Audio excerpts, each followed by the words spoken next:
200 Nazis, a columnist at his side was speculating, still watching the Russian woman on the front steps of the White House, standing to one side in a cluster of dark-suited embassy men as the First Lady welcomed the rest of the Soviet delegation. Wasn't she a librarian or a school teacher or something? Ruskies let women in their army, apparently. Their medical battalions, maybe, the marksman thought, but even the Reds don't make women into snipers. Yet he was here to see for himself, wasn't he? Wanting a look at the woman whose sparse biography he had already committed to memory. Ludmila Pavlichenko, 26 years old, fourth-year history student at the Kiev State University, and senior research assistant at the Odessa Public Library, before the war. After the war, 13 months of continuous fighting against Hitler's forces on the Russian front. Nickname, Lady Death. Damn it, how many kills was it on her tally? The Washington Post journalist was still searching his notes. Was it more than 200? 309, the marksman thought, but he didn't believe a word of it. This little junior librarian/school teacher was no trained killer. She was a trick pony stuffed with Soviet propaganda, handpicked for the student delegation, and the marksman could see why. A pretty brunette with lively dark eyes and a neat, photogenic face above her bemedaled uniform, nothing like the sort of mannish freak Americans would expect of a Russian female soldier. The Soviets needed American aid. They needed good press coverage on this delegation to American shores. So they'd selected the most winsome candidates they could find.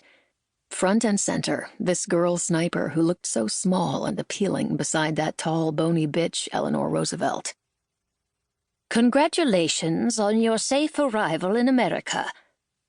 The press corps clustered close enough to hear the First Lady's cultured silver spoon voice easily as she addressed the Soviet delegation, see the flash of her horsey teeth. On behalf of my husband, the President, welcome to the White House.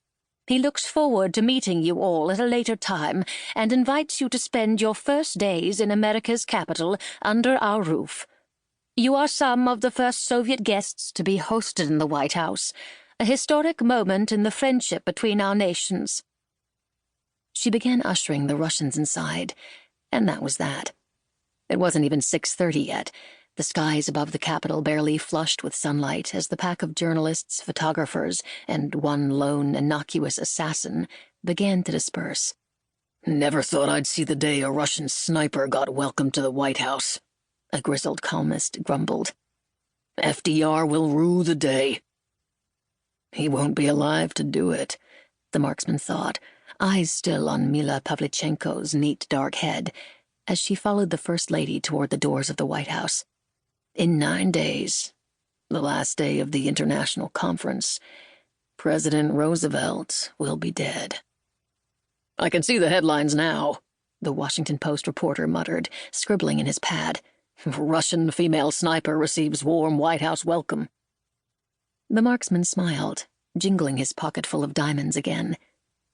10 days from now, all the headlines would scream, Russian female sniper murders FDR. Notes by the First Lady. The President was intending to greet the Soviet delegation with me as they arrived, but he had a fall this morning. I just entered with a knock, carrying a packet of memoranda and reports for him to read, and I saw the valet lose his grip as he transferred my husband from his bed. Franklin fell hard on the carpet of his bedroom. Had it happened in public, he would have roared with laughter as though it were all a prank, a Charlie Chaplin pratfall, and set about regaining his feet with some hearty, bracing joke. Since he was in the privacy of his bedroom, he allowed his face to twist in agony. I always feel I should look away in such moments, watching the proud facade of President Franklin D. Roosevelt crack with frustration in response to his body's failings feels like a violation. I reassure Franklin when he is sitting upright again, tell him to take his breakfast at leisure, and offer to greet the Soviet delegation alone. The President already has a packed schedule. I can at least take on this first task.